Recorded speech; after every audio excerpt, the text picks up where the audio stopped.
Алла Тағала қыз баланы әдемі жаратқан, ұл балаларға қарағанда қыз бала өте көрікті. Сол көркіне сай, енді Алла Субхана ва Тағаланың да шариғатын ескеріп, Алланың бұйрығын орындауға әрекет жасаса, ол қыз өте көрікті және ол өте әдемі қызға айналады. Одан кейінгі үшінші сипаттағы мансапты қыз балаға да сол діннің бұйрықтарын ақырындап іске асырса, Құдай қаласа, ол қыз балада өте көрікті, салиқалы әйелге айналады. Құрметті қаракөздер, дұрыс түсінуге шақырамыз. Пайғамбар алейхиссалам айтқан екен, соған құлақ асып, амал етуге әрекет жасауымыз керек екен. Енді ғұламалардың, мамандардың айтуынша, адамнан мал дүние кетеді екен. Бұл мал дүние дегенді сынақ үшін беріледі, Алла Тағала оны қалаған пендесіне береді, қалаған пендесіне алып қояды. Әдемілікті уақытша, бір уақыт келген кезде ол әдемілік одан қыз баладан кете бастайды. Мансапта уақытша, бір күн мансапта бірнеше уақыттан кейін ол мансабынан түсіп қалуы мүмкін. Ал тақуалық, Алла Субхана ва Тағаланың дініне берік болған қыз баладан әдемілік ешқашан кетпейді. Бұл имандылық, тақуалық, Алладың хақ жолын мойындап, соны іске асырған қыз баладан ешқашан бойынан әдемілік ондай кетіп қалмайды екен. Былайша айтқан кезде, жастардың тілімен айтқан кезде модадан қалмайды. Ал қалған жаңағы сипаттар уақыт-уақытымен, кезең-кезеңімен қыз баладан кетеді екен.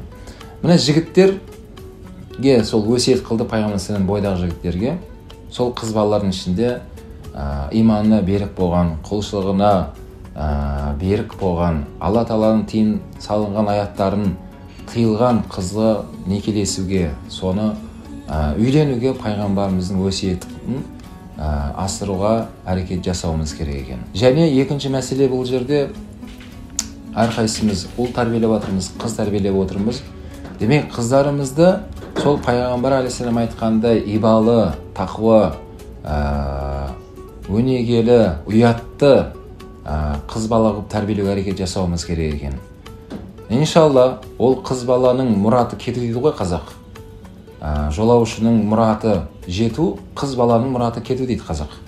Демек, қыз баланы Алла Субхана ва Тағала мына адамның баласын, ұрпағын жалғастыратын қылып жаратқан. Жалпы қыздардың миссиясы сол.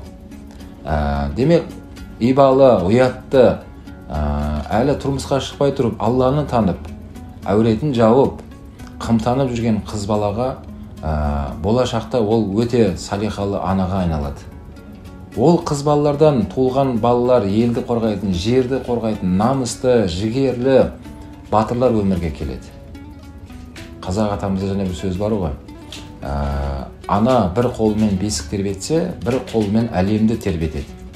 Yani әлемді тербетеді дегені сол бесігіндегі өсіп шыққан ұрпағы Құдай қаласа елге, жерге, халықтың баласы болады деген сөз екен. Міне сондай салиқалы аналардан не бір батырлар, не бір данышпандар, ғұламалар өмірге келді. Адамзаттың асыл тажы Пайғамбар алейхиссаламның өзі салиқалы Амина анамыздан өмірге келген. Сол секілді қыз баланың ибалы болуы, Алла Субхана ва Тағаланың бұйрықтарын орындау өте маңызды екен. Өте маңызды. Қазақ айтады, ер азамат бұзылса, отбасы бұзылады. Әйел кісі бұзылса, ұлт бұзылады деген. Яғни ұлттың тағдыры сол қыз балаларға өте байланысты екендігін көреміз. Құрметті бойдақтар, құрметті жастар, демек, бұл махаббат, жақсы көріп қалдым деген бәрі уақытша сезім. Уақытша сезім. Шын махаббат Аллаға, оның пайғамбарына болады. Ал адамдардың, яғни ер мен әйел кісінің ортасындағы қарым қатынасты Құран кәрімде ахд деп келтіреді. Яғни уәделесу, серттесу деп береді. Куәгерлердің алдында сол неке қиылған кезде серттеседі. Бірақ шынайы сезім, сыйластық, бір-бірін құрметтеу деген мәселе ол кейін басталады.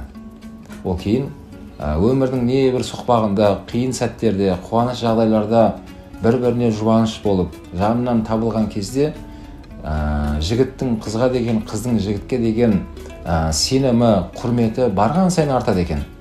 Барған сайын артады. Сол секілді, демек, қыз баланың осы әдептілік шыққан жеріне, ортасы және ата-анасынан алған тәрбиесі, соның ішіндегі және ең маңызды өзегі дін мәселесінде Алла Субхана ва Тағаланың шариғатын меңгерген, соны іске асырған қыз бала құпа-құп екен.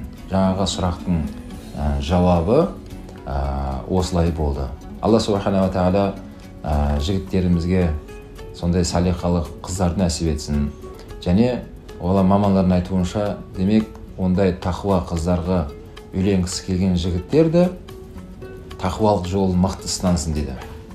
Яғни әркім ниетіне, ықыласына қарай Алла Тағала береді екен. Тіпті Фатима анамыз бұл Пайғамбарымыздың тақуа қызы. Сол Фатима анамызды тақуа қызға үйленген келсе Алидай батыр бол дейді ғұламалар. Немесе қыз балаларға да өсиет қылады, Алидай батыр жігітке тұрмысқа шыққыңыз келсе, Фатима анамыздай тақуа қыз болыңыз дейді. Міне екеуіне де қатысты мәселе. Қыз балаларға да хаққысы бар, жігіттерді қолын сұрап, жар болуға өтініш жасағандарға да оның сипаттарына қарауға, зерттеуге, оның қыз баланда толық хаққысы бар. Оларға да өсиет сол, жігіттердің ішінде иманды, ибалы, Алладан қорқатын, құлшылығына берік болған тақуа жігітке тұрмысқа шығуға өсиет етеді. Али радханхуға бір кісі келіп, екі қызының бой жеткендігін сұрады. Және сол екі қызына құда түсіп атқан адамдардың саны бар екендігін айтқан.